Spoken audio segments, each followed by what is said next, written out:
انسان چې د یتیم کفالت کوي زو هغه به کهاتین فی الجنه دغه شان او که کور په کورونه کې هغه کور دی چې پاغي کې یتیم وي دغه سره ښه پرورش کیږي او بد کور په کورونه کې هغه کور دی چې هغه کې یتیم وي دغه سره بد پرورش کیږي او یتیم باندې شفقت نه کوي مولانا دا د رحمت ماده نه ده دا الله پارچا کې نه دی کی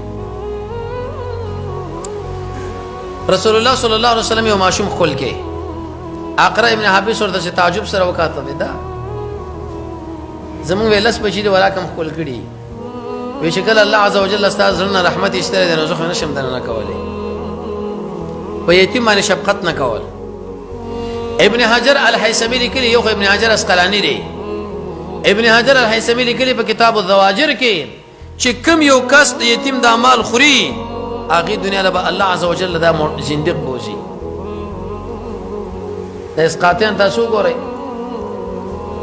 یا په نورو طریقو باندې د باج تربوران د یتیم پټېره د یتیم مال له حق دی